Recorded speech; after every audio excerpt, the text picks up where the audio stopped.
guys, welcome back to another episode of Falconry TV. I'm Joel, I'm the falconer down at Rushmore Country Park and Falconry Centre, and in today's video we're going to talk briefly over some equipment that you should be looking into if you want to start falconry. Okay, so we have it all laid out here on the table, and I'm going to be talking you through the equipment and where to get it and stuff like that. You see there, Shadow. Okay, so this is Shadow. She's a female Saker falcon. She's one of my pest control and demo birds down here that we fly down at the centre. She's 4 years old now, and she's a very good bird indeed. I like the Saker falcon. Okay, so some of the equipment we have laid out here. Okay, we have telemetry, anklets, swivels, bells, foot care, gloves, scales and weights. Okay, so these are the sort of things that you're going to have to be looking into if you wanted to get into flying birds of prey seriously. Okay, first off, glove. Okay, you're going to need a glove, guys, no matter what bird you're thinking of flying, whether it's a kestrel or a golden eagle. A good quality glove is going to protect your hand and everything like that. Okay, I get mine from A. Clark Falconry. I've used that glove for 4 years now. It's a double thickness one, so it's great for the eagles and everything like that, but I also use it to fly falcons and anything. It's never let me down. Real big fan of that glove. It gets absolutely battered down here as well with all the birds that we fly and use down here, so great bit of kit. Okay, and then going over to the bird, we have anklets, jesses, leash and swivel.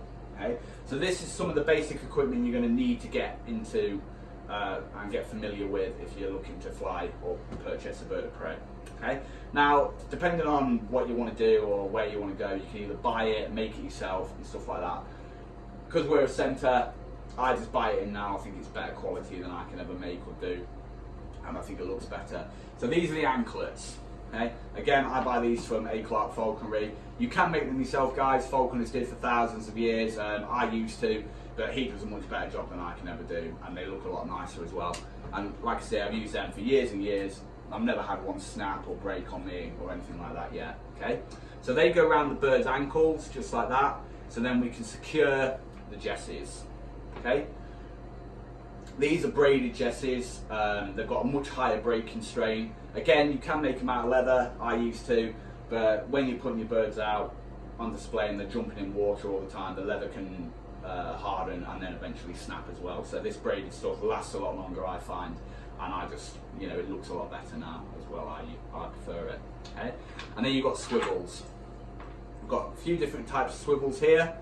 Don't skimp out on the swivels or the jesses or anything like that, guys. If they snap and your bird flies off with this equipment on, it can get tackled up in trees and it can be very dangerous for the bird. Buy good quality swivels, okay? If that snaps, your bird's going to get free. So just find them. There's plenty of good falconry websites now that do it. I think I got this one from Westfield. I can't remember now, but I'm sure it was that. Okay, and then you put the jesses through over the bottom of the loop, and then it slides up. Okay, and that's how we secure a bird of prey to the leash. Okay, so very, very simple. I'll come in a bit closer so you can see. So in through the top, over the bottom, just like that, and then you pull that all the way up, and then obviously that's through the anklets, and then it gives you something to hold on to as well. Very simple to do. And then the leash, which is this long thing here, that's obviously what you tie the bird to the block. Again, braided, really, really high breaking point. Not meant to rot either, really good quality. I think these are about £16, so it's not over amounts either. And then through the bottom of the swivel, secures on, and that ties off now. So that should never break or rot on you or anything. Like I say, I use these because they last a very, very long time indeed, and they are brilliant. Okay. Other basic equipment is telemetry. Now, regardless of what people say about telemetry, get telemetry, guys, especially if you're flying falcons and expensive birds. It is expensive telemetry. It's probably, barring the bird, it is probably the highest outlay you can get. We have got a couple of different telemetries here. We've got Marshall's old style radio telemetry transmitter. Used that for years, guys, when I was hunting my goshawks. Never let me down, always found a bird every time it flew off after something. No problem, really, really good bit of kit. Still use that even to this day.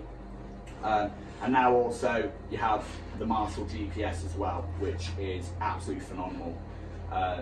I've used Marshall my entire falconry career, never let me down. Even though it is quite expensive, you know, if you're flying, you know, birds that are worth thousands of pounds, all you got to do is lose your bird once, guys, and track it down with this, and you've got your money back. And this GPS literally rigs up to your iPhone or your iPad, and you can track it in real time.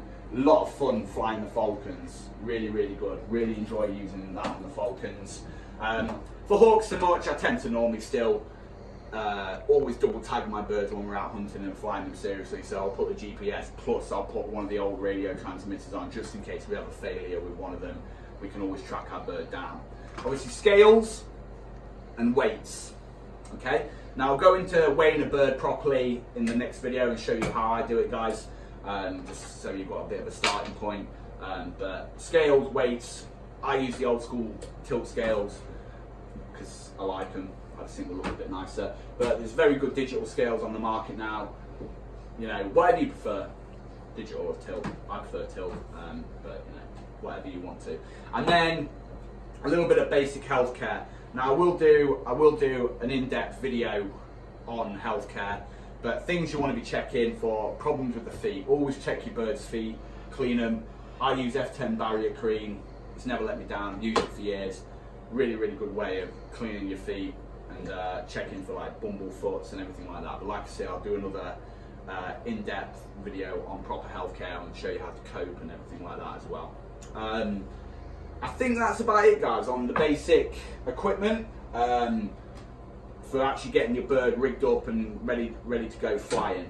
Okay, so I hope you all enjoyed that video, and we'll see you back here for the next one. Cheers.